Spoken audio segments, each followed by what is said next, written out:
ಎಲ್ರಿಗೂ ನಮಸ್ಕಾರ. Topper IAS daily current affairs ಅನಾಲಿಸಿಸ್ಗೆ ಸ್ವಾಗತ. ನಾವಿವತ್ತು 27th May 2021 mains point of ವ್ಯೂವಿಂದ ಒಂದು ಆರ್ಟಿಕಲ್ನ ಡಿಸ್ಕಸ್ ಮಾಡ್ತಿದ್ದೀವಿ. ನಾವಿವತ್ತು ಡಿಸ್ಕಸ್ ಮಾಡ್ತಿರೋಂಥ article cooperative federalism. So cooperative federalism ಕಾನ್ಸೆಪ್ಟ್ನ ಇಂಟ್ರೊಡ್ಯೂಸ್ ಮಾಡಿದ್ದು ಗ್ರ್ಯಾನ್ವೆಲೆ ಆಸ್ಟಿನ್. ಸೊ ಇವರು ಇದನ್ನು ಇಂಟ್ರೊಡ್ಯೂಸ್ ಮಾಡ್ತಾರೆ. ಯಾಕೆ ಈ ಕೋಆಪರೇಟಿವ್ ಫೆಡ್ರಲಿಸಮ್ ಇವಾಗ ನ್ಯೂಸಲ್ಲಿದೆ ಅಂದರೆ, ನಮಗೆ ಗೊತ್ತೇ ಇದೆ ಆಲ್ ಓವರ್ ಇಂಡಿಯಾ, ಇಡೀ ಪ್ರಪಂಚದಲ್ಲೇ COVID-19 ಪ್ಯಾಂಡಮಿಕ್ಕು ಒಂದು ತುಂಬ ಥ್ರೆಟ್ ಆಗೇ ಇದೆ. ಹ್ಯೂಮನ್ ಲೈಫಿಗೆ ಒಂದು ದೊಡ್ಡ ಥ್ರೆಟ್ ಆಗಿ ಹೊರಹೊಮ್ಮಿದೆ.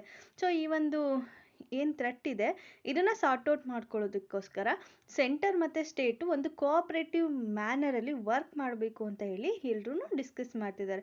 ಸೊ ಆ ಒಂದು ಪಾಯಿಂಟ್ ಆಫ್ ವ್ಯೂವಿಂದ ಈ ಒಂದು ಕೋಆಪರೇಟಿವ್ ಫೆಡ್ರಲಿಸಮು ನ್ಯೂಸಲ್ಲಿದೆ. ಸೊ ಹಾಗಾಗಿ ಈ ಒಂದು ಆರ್ಟಿಕಲ್ನ ನಾವು ಇವತ್ತು ಮೇನ್ಸ್ ಪಾಯಿಂಟ್ ಆಫ್ ವ್ಯೂವಿಂದ ಡಿಸ್ಕಸ್ ಮಾಡ್ತಿದ್ದೀವಿ.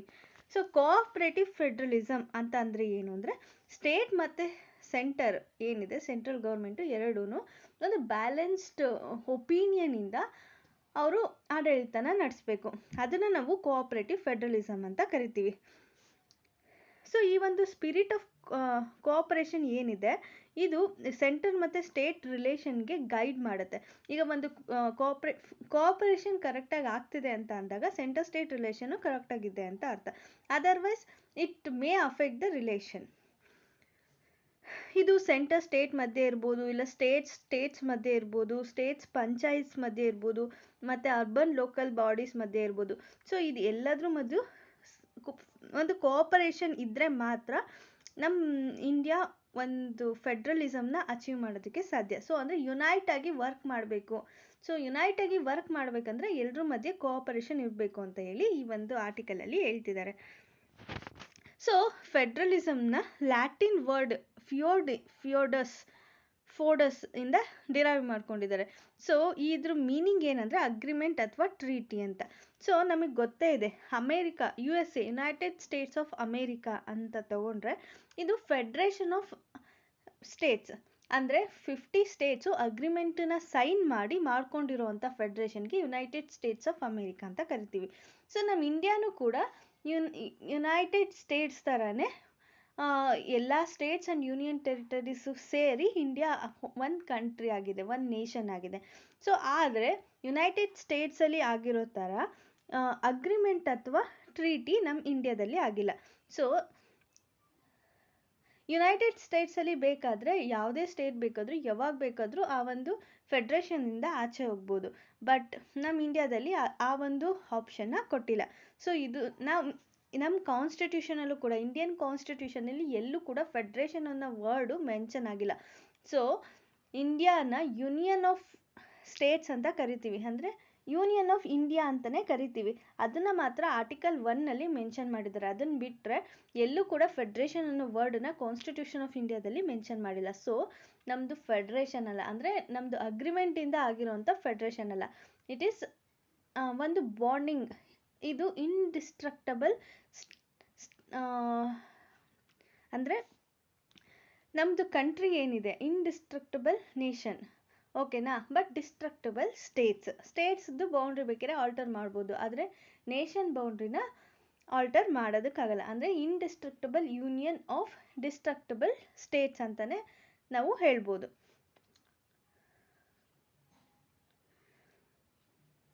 ಸೊ ಇದು ಏನು ಹೇಳ್ತಿದೆ ಫೆಡ್ರಲಿಸಮ್ ಅಂತ ಅಂದರೆ, ಈಗ ಫಾರ್ ಎಕ್ಸಾಂಪಲ್ ಪೊಲಿಟಿಕಲ್ ಆರ್ಗನೈಸೇಷನ್ ಅಂತ ತಗೊಂಡ್ರೆ ಅದರದ್ದು ಫಿಲಾಸಫಿ ಅಥವಾ ಐಡಿಯಾಲಜಿ ಏನಿರುತ್ತೆ ಅಂದರೆ ಅದರಲ್ಲಿ ಸೆಂಟ್ರಲೈಸೇಷನು, ನಾನ್ ಸೆಂಟ್ರಲೈಸೇಷನು, ಪವರ್ ಶೇರಿಂಗು, ಸೊ ಈ ಥರ ಕೆಲವೊಂದು ಪ್ರಿನ್ಸಿಪಲ್ಸ್ ಇರುತ್ತೆ. ಈ ಒಂದು ಪ್ರಿನ್ಸಿಪಲ್ ಬೇಸ್ಡ್ ಮೇಲೆ ಅದು ವರ್ಕ್ ಆಗ್ತಿರುತ್ತೆ. ಸೊ ಇದು ಫೆಡ್ರೇಷನಲ್ಲಿ ತುಂಬ ಇಂಪಾರ್ಟೆಂಟ್ ಆಗುತ್ತೆ. ಈಗ ಕೋಆಪರೇಟಿವ್ ಫೆಡ್ರಲಿಸಮ್ ಅಂತ ಅಂದ ತಕ್ಷಣ ಇದು ಒಂದು horizontal relationship between the union and the state. So ಇದೇನು ಮಾಡುತ್ತೆ, ಯಾವ ಥರ ಇದೆ ಇವರಿಬ್ಬರು ರಿಲೇಷನ್ಶಿಪ್ ಅನ್ನೋದನ್ನು ತೋರಿಸುತ್ತೆ. Indian constitution as incorporated instrument to ensure cooperation between the centre and the state. So ಈ ಕಾನ್ಸ್ಟಿಟ್ಯೂಷನ್ ಕೂಡ ಸೆಂಟರ್ ಮತ್ತು ಸ್ಟೇಟ್ ಮಧ್ಯೆ ರಿಲೇಷನ್ಶಿಪ್ನ ಎಸ್ಟಾಬ್ಲಿಷ್ ಮಾಡೋಕ್ಕೋಸ್ಕರ ಕೆಲವೊಂದು ಇನ್ಸ್ಟ್ರೂಮೆಂಟ್ಸ್ನ ಕೂಡ ಕೊಟ್ಟಿದೆ. ಏನಕ್ಕೋಸ್ಕರ ಅಂದರೆ ಕೋಆಪರೇಷನು ತುಂಬ important, it necessary for proper growth of the country growth ಕರೆಕ್ಟಾಗಿ ಆಗಬೇಕಂದ್ರೆ ಈ ಸ್ಟೇಟ್ ಮತ್ತು ಸೆಂಟರ್ ಮತ್ತು ಕೋಆಪ್ರೇಷನ್ ಇರಬೇಕಂತ ಕಾನ್ಸ್ಟಿಟ್ಯೂಷನಲ್ಲೂ ಕೂಡ ಮೆನ್ಷನ್ ಮಾಡಿದ್ದಾರೆ. ಸೊ ಈ ಕಾನ್ಸ್ಟಿಟ್ಯೂಷನಲ್ಲಿ ಎಲ್ಲಿ ಏನೇನು ಪ್ರಾವಿಷನ್ಸ್ ಕೊಟ್ಟಿದ್ದಾರೆ ಅಂದರೆ, ಈಗ ಫಾರ್ ಎಕ್ಸಾಂಪಲ್ 7th ಶೆಡ್ಯೂಲ್ ಅಂತ ಕನ್ಸಿಡರ್ ಮಾಡಿದ್ರೆ, ಈ 7th ಶೆಡ್ಯೂಲ್ ಏನು ಡಿಮಾರ್ಕೇಟ್ ಮಾಡುತ್ತೆ ಅಂದರೆ, ಸೆಂಟರು, ಸ್ಟೇಟು ಮತ್ತು ಕನ್ಕರೆಂಟ್ ಲಿಸ್ಟ್ ಸಬ್ಜೆಕ್ಟ್ಸ್ನ ಈ ಒಂದು 7th ಶೆಡ್ಯೂಲು ಪ್ರೊವೈಡ್ ಮಾಡಿದೆ.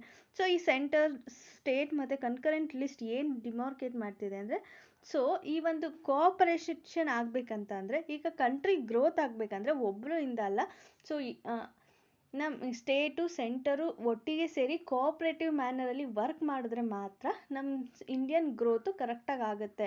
ಸೊ ಇಟ್ ಈಸ್ ಎಫಿಷಿಯೆಂಟ್ ಅಂತ ಹೇಳಿ ಈ ಒಂದು ಶೆಡ್ಯೂಲಲ್ಲಿ ಈ ಒಂದು ಲೀಸ್ಟನ್ನು ಇನ್ಕ್ಲೂಡ್ ಮಾಡಿದ್ದಾರೆ.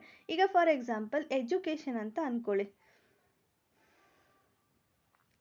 ಈಗ ಎಜುಕೇಷನ್ ಅನ್ನೋ ಒಂದು ಸಬ್ಜೆಕ್ಟ್ನ ಸೆಂಟ್ರಲ್ ಲೀಸ್ಟಲ್ಲಿ ಅವರು ಆ್ಯಡ್ ಮಾಡಿದ್ರು ಅಂದರೆ, ಈ ಒಂದು ಎಜುಕೇಷನ್ ಮೇಲೆ ಸೆಂಟರ್ ಮಾತ್ರ ಅಂದರೆ ಪಾರ್ಲಿಮೆಂಟ್ ಮಾತ್ರ ಲಾಸ್ನ ಮಾಡೋಕ್ಕಾಗುತ್ತೆ. ಅದೇ ಇದನ್ನು ಸ್ಟೇಟ್ ಲಿಸ್ಟಲ್ಲಿ ಆ್ಯಡ್ ಮಾಡಿದ್ರೆ ಸ್ಟೇಟು ಇದ್ರ ಮೇಲೆ ಲಾಸ್ನ ಮಾಡುತ್ತೆ. ಕನ್ಕರೆಂಟ್ ಲಿಸ್ಟಲ್ಲಿ ಆ್ಯಡ್ ಮಾಡಿದರೆ ಸ್ಟೇಟು ಮಾಡ್ಬೋದು, ಸೆಂಟರು ಇದ್ರ ಮೇಲೆ ಲಾಸ್ನ ಮಾಡ್ಬೋದು. ಸೊ ಹಾಗಾಗಿ ಇದು ಕನ್ಕರೆಂಟ್ ಲಿಸ್ಟಲ್ಲಿ ಎರಡಕ್ಕೂ ಅಧಿಕಾರ ಇರುತ್ತೆ. ಸೊ ಇಲ್ಲಿ ಸೆಂಟರ್ ಮತ್ತು ಸ್ಟೇಟು ಕೋಆಪ್ರೇಷನ್ ತುಂಬ ಇಂಪಾರ್ಟೆಂಟ್ ಆಗುತ್ತೆ. ಇದು ಕೂಡ ಒಂದು ಎಕ್ಸಾಂಪಲ್ಲು ಫೆಡ್ರಲಿಸಮ್ಗೆ, ಕೋಆಪ್ರೇಟಿವ್ ಫೆಡ್ರಲಿಸಮ್ಗೆ. ಮತ್ತು ರೆಸಿಡಿಯರಿ ಪವರ್ಸ್ ಏನಿರುತ್ತೆ ಅದು ಸೆಂಟರ್ ಜೊತೆನೇ ಇರುತ್ತೆ. ಆರ್ಟಿಕಲ್ 249 ಏನಿದೆ, ಇದು ಪಾರ್ಲಿಮೆಂಟಿಗೆ ಅಥಾರಿಟಿನ ಕೊಟ್ಟಿದೆ. ಏನಕ್ಕೋಸ್ಕರ ಅಂದರೆ, ಈ ಸಬ್ಜೆಕ್ಟ್ಸ್ನ ಏನು ಕೊಟ್ಟಿದ್ದಾರೆ ಅಂಡರ್ ಸ್ಟೇಟ್ ಜೂರಿಸ್ಡಿಕ್ಷನ್,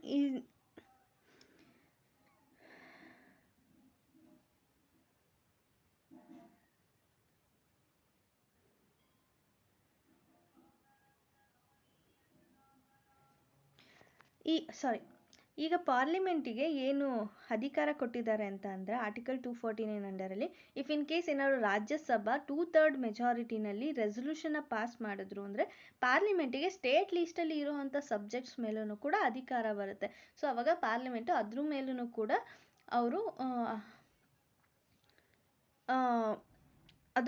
ಕೂಡ ಅವರು ಲಾಸ್ನ ತಗೊಂಡು ಬರ್ಬೋದು.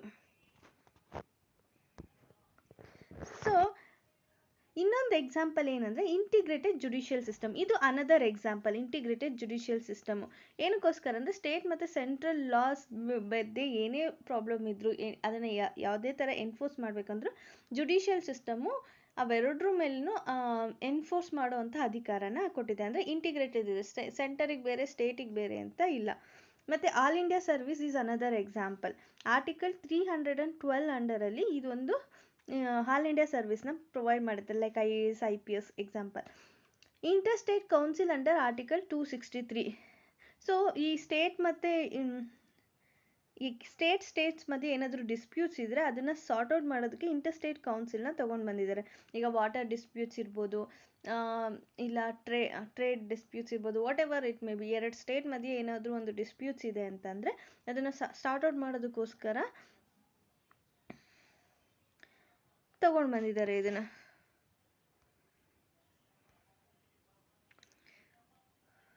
Next full faith and credit class. Article 261 ಅಂಡರಲ್ಲಿ ಇದನ್ನು ಇಂಡಿಯಾ ಮತ್ತು ಸ್ಟೇಟ್ಸ್ಗೆ ಕೊಡ್ತಿದ್ದಾರೆ. ಅಂದರೆ ಪ್ರತಿಯೊಂದು ಸ್ಟೇಟ್ಸಿಗೂ ಫುಲ್ ಫೇತ್ ಮತ್ತು ಕ್ರೆಡಿಟ್ನ ಪ್ರೊವೈಡ್ ಮಾಡೋದಕ್ಕೋಸ್ಕರ ಇದನ್ನು ತೊಗೊಂಡು ಬಂದಿದ್ದಾರೆ.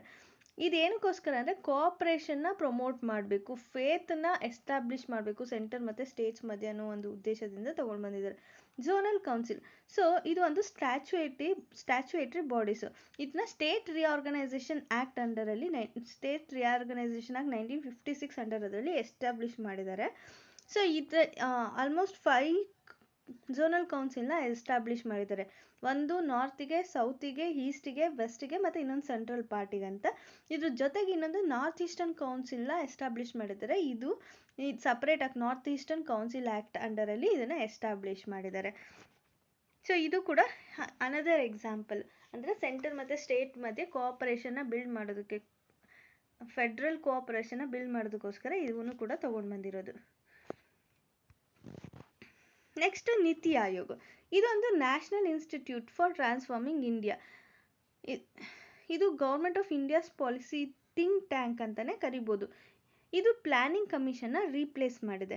ಇದ್ರದ್ದು ಮೇನ್ ಎಂಫಸಿಸ್ ಏನು ಅಂದರೆ ಸೆಂಟರ್ ಸ್ಟೇಟ್ ರಿಲೇಷನ್ಶಿಪ್ಗೆ ಒಂದು ಎಫೆಕ್ಟನ್ನು ಕೊಡಬೇಕು, ಅಂದರೆ ಎಫೆಕ್ಟಿವ್ ಆಗಿ ಸೆಂಟರ್ ಸ್ಟೇಟ್ ರಿಲೇಷನ್ಶಿಪ್ನ ಬಿಲ್ಡ್ ಮಾಡೋದಕ್ಕೋಸ್ಕರನೇ ಈ ನೀತಿ ಆಯೋಗನ ತೊಗೊಂಡು ಬಂದಿರೋದು. ಇದ್ರದ್ದು ಮೇನ್ ಆಬ್ಜೆಕ್ಟಿವ್ ಕೂಡ ಇದೆ. ಸೊ ಅದಕ್ಕೋಸ್ಕರ ಇದೊಂದು ರಿಲೆವೆಂಟ್ ಸ್ಟ್ರಾಟಜಿಕ್ ಟೆಕ್ನಿಕಲ್ ಅಡ್ವೈಸ್ನ ಕೊಡುತ್ತೆ ಸೆಂಟರ್ ಮತ್ತು ಸ್ಟೇಟ್ ಲೆವೆಲಲ್ಲಿ. ಸೊ ನೆಕ್ಸ್ಟ್ ಇನ್ನೊಂದು ಅದೇ ಥರ ಆಬ್ಜೆಕ್ಟಿವ್ ಅಂದರೆ ಜಿ ಎಸ್ ಟಿನೂ ಕೂಡ ಸೆಂಟರ್ ಸ್ಟೇಟ್ ಕೋಆಪರೇಷನ್ನ ಇದು ಎತ್ತಿ ತೋರಿಸುತ್ತೆ. ಸೊ ಇದನ್ನು 101st ಅಮೆಂಡ್ಮೆಂಟ್ ಆ್ಯಕ್ಟ್ ಅಂಡರಲ್ಲಿ ತೊಗೊಂಡು ಬಂದಿರೋದು April 1, 2017. ಇದ್ರದ್ದು ಮೇನ್ ಅಜೆಂಡಾ ಏನು ಅಂದರೆ GST, ಒನ್ ನೇಷನ್ಗೆ ಒಂದು ಟ್ಯಾಕ್ಸ್ ಅನ್ನೋದು ಇದ್ರದ್ದು ಮೇನ್ ಅಜೆಂಡಾ. ಅಂದರೆ ಗೂಡ್ಸ್ ಆ್ಯಂಡ್ ಸರ್ವಿಸಸ್ ಏನಿದೆ ಅದು ಫ್ರೀಯಾಗಿ ಮೂವ್ ಆಗಬೇಕು all over the States, all over the nation. So ಹಾಗಾಗಿ ಇದರಿಂದ ಏನಾಗುತ್ತೆ, ಎಂಪ್ಲಾಯ್ಮೆಂಟ್ ಆಪರ್ಚುನಿಟಿ ಕ್ರಿಯೇಟ್ ಆಗುತ್ತೆ. ಇದರಿಂದ ಕನ್ಸ್ಯೂಮರ್ಸಿಗೆ ವೈಡರ್ ಚಾಯ್ಸ್ ಮತ್ತು ಬೆಟರ್ ಪ್ರೈಸಸ್ ಈ ಒಂದು ಗೂಡ್ಸ್ ಆ್ಯಂಡ್ ಸರ್ವಿಸಸ್ಸು ಸಿಗುತ್ತೆ ಅಂತ ಹೇಳಿ ಇದನ್ನು ತೊಗೊಂಡು ಬಂದಿದ್ದಾರೆ. ಸೊ ಇದು ಒಂದು ಎಕನಾಮಿಕ್ ಇಂಟಿಗ್ರೇಷನ್ ಮಾಡೋದಕ್ಕೆ ಹೆಲ್ಪ್ ಮಾಡುತ್ತೆ. Not only Boost economic growth but also behind the nation better. So economic growth ಜೊತೆಗೆ ಒಂದು ಕೋಆರ್ಡಿನೇಷನ್ನ ಕೂಡ ಎಸ್ಟಾಬ್ಲಿಷ್ ಮಾಡುತ್ತೆ ಸೆಂಟರ್ ಮತ್ತು ಸ್ಟೇಟ್ ಮಧ್ಯೆ ಮತ್ತು ಸ್ಟೇಟ್ಸ್ ಮಧ್ಯೆ. ಇದರಿಂದ ಏನಾಗುತ್ತೆ, ಸ್ಪಿರಿಟ್ ಆಫ್ ಕೋಆಪರೇಷನ್ನು ನಮಗೆ ಎಸ್ಟಾಬ್ಲಿಷ್ ಆಗುತ್ತೆ ಸೆಂಟರ್ ಮತ್ತು ಸ್ಟೇಟ್ ಬಗ್ಗೆ. So GST is another instrument to establish the centre and states cooperation. Next ಕನ್ಕ್ಲೂಷನಿಗೆ ಬರೋದಾದರೆ, together we are more stronger. So ಅಂದರೆ ಫಾರ್ ಎಕ್ಸಾಂಪಲ್ ನೀವೆಲ್ಲರೂ ಒಂದು ಸ್ಟೋರಿನ ಕೇಳೇ ಇರ್ತೀರ, ಒಗ್ಗಟ್ಟಿನಲ್ಲಿ ಬಲವಿದೆ ಅಂತ. ನಾವು ಚಿಕ್ಕ ಮಕ್ಕಳಲ್ಲಿದ್ದಾಗ ಸೊ ಒಂದು ಸ್ಟೋರಿ ಇತ್ತು. ಅಂದರೆ ಈಗ ಮಕ್ಕಳಿಗೆ ಅವ್ರ ಅಕ್ಕ ತಂಗಿ ಇಬ್ಬರು ಯಾವಾಗೂ ಜಗಳ ಆಡ್ತಿರ್ತಾರೆ. ಸೊ ಅವ್ರಿಗೆ ಏನು ಮಾಡ್ತಾರೆ, ಅವ್ರ ಅಪ್ಪ ಕರೆದ್ಬಿಟ್ಟು ಇಬ್ಬರಿಗೂ ಒಂದೊಂದು ಕೋಲ್ ಕೊಡ್ತಾನೆ. ಸೊ ಅದನ್ನು ಮುರಿರಿ ಅಂದಾಗ ಇಬ್ಬರು ಈಸಿಯಾಗಿ ಮುರಿತಾರೆ. ಅದೇ ಥರ ಒಂದು 10 ಕೋಲನ್ನ ಒಂದೇ ಸಲ ಕಟ್ಟಿ ಕೊಟ್ಟಾಗ ಅವ್ರ ಕೈಲಿ ಮುರಿಯೋಕ್ಕಾಗಲ್ಲ. ಸೊ ಅವಾಗ ಅವ್ರಿಗೆ ಹೇಳ್ತಾರಲ್ವ, ಒಗ್ಗಟ್ಟಿನಲ್ಲಿ ಬಲವಿದೆ. ಸೊ ಅದೇ ರೀತಿ ಆ ಒಂದು ಕಾನ್ಸೆಪ್ಟನ್ನ ನಾವು ಇಲ್ಲಿ ತೊಗೊಂಡ್ರೆ together we are more stronger. ಈಗ ಫಾರ್ ಎಕ್ಸಾಂಪಲ್ ಸೆಂಟರ್ ಒಂದೇ ಯಾವುದಾದ್ರೂ ಪಾಲಿಸಿನ ಇಂಪ್ಲಿಮೆಂಟ್ ಮಾಡೋದಕ್ಕೂ, ಇಲ್ಲ ಬರೀ ಒಂದು ಸ್ಟೇಟೇ ಆ ಒಂದು ಪಾಲಿಸಿನ ಇಂಪ್ಲಿಮೆಂಟ್ ಮಾಡೋದಕ್ಕೂ, ಇಲ್ಲ ಎಲ್ಲ ಸ್ಟೇಟ್ಸು ಸೆಂಟರು ಕೋಆಪ್ರೇಟಿವ್ ಮ್ಯಾನರಲ್ಲಿ ಯಾವುದೋ ಒಂದು ಪಾಲಿಸಿನ ಇಂಪ್ಲಿಮೆಂಟ್ ಮಾಡೋದಕ್ಕೂ ತುಂಬ ಡಿಫ್ರೆನ್ಸ್ ಇರುತ್ತಲ್ವ. ಸೊ ಹಾಗಾಗಿ cooperative federalism is more important.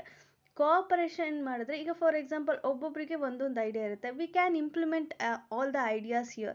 So ಹಾಗಾಗಿ ಕೋಆಪ್ರೇಟಿವ್ ಫೆಡರಲಿಸಮು ಒಂದು ಸ್ಟ್ರಾಂಗರ್ ಸ್ಟೆಪ್ ಅಂತಲೇ ನಾವು ಹೇಳ್ಬೋದು. Federalism concept which needs adapted in practice and spirit rather than letter. ಈಗ ಯಾವುದೋ ಒಂದು ಲಾ ಅಥವಾ ಕಾನ್ಸ್ಟಿಟ್ಯೂಷನಲ್ಲಿ whatever may be, so ಬರೀ ಅದನ್ನು ಲಾನಲ್ಲಿ ತೊಗೊಂಡು ಬರೋದಕ್ಕಿಂತ ಅದನ್ನು ಪ್ರಾಕ್ಟಿಕಲ್ ಆಗಿ ನಾವು ಇಂಪ್ಲಿಮೆಂಟ್ ಮಾಡಬೇಕು. ಆವಾಗ ಮಾತ್ರ ಇದಕ್ಕೆ ಒಂದು ಅರ್ಥ ಇರುತ್ತೆ ಅಂತ ಹೇಳ್ತಿದ್ದಾರೆ. ಕೊಲಾಬ್ರೇಟಿವ್ ಫೆಡರಲಿಸಮ್ ವರ್ಕ್ ಅಂದರೆ ಇನ್ಸ್ಟಿಟ್ಯೂಷನಲ್ ರಿಫಾರ್ಮ್ಸ್ನ ತೊಗೊಂಡು ಬರಬೇಕು. ಸ್ಟೇಟ್ ಬಿಲ್ಸ್ಗೆ ಪ್ರಿಯಾರಿಟಿ ಲಿಸ್ಟಲ್ಲಿಟ್ಟು ಪ್ರೆಸಿಡೆಂಟ್ ಅಸೆಂಟನ್ನು ಕೊಡಿಸ್ಬೇಕು ಮತ್ತು ಪ್ರಾಪರ್ ಎನ್ಫೋರ್ಸಿಬಿಲಿಟಿನ ಅಚೀವ್ ಮಾಡಬೇಕು. ಈಗ for example water dispute related ಆಗಿರ್ಬೋದು, ಕಾನ್ಫ್ಲಿಕ್ಟ್ಸ್ ಇದೆ. ಈಗ ತುಂಬ ಸ್ಟೇಟ್ಸ್ ಮತ್ತು ವಾಟರ್ ಡಿಸ್ಪ್ಯೂಟ್ಸ್ ನಡೀತಾನೆ ಇದೆ. ಸೊ ಇದನ್ನು ಫಾಸ್ಟಾಗಿ ಸಾರ್ಟ್ಔಟ್ ಮಾಡಬೇಕು, ರಿಸಾಲ್ವ್ ಮಾಡಬೇಕು. ಸೊ ಅವಾಗ ಏನಾಗುತ್ತೆ, ಸ್ಟೇಟ್ಸಿಗೂ ಕೂಡ ಸೆಂಟ್ರಲ್ ಮೇಲೆ ನಂಬಿಕೆ ಬರುತ್ತೆ. ಸೊ ಅವಾಗ ಕೋಆಪರೇಷನು ಜಾಸ್ತಿ ಆಗುತ್ತೆ ಅಂತ ಹೇಳ್ತಿದ್ದಾರೆ.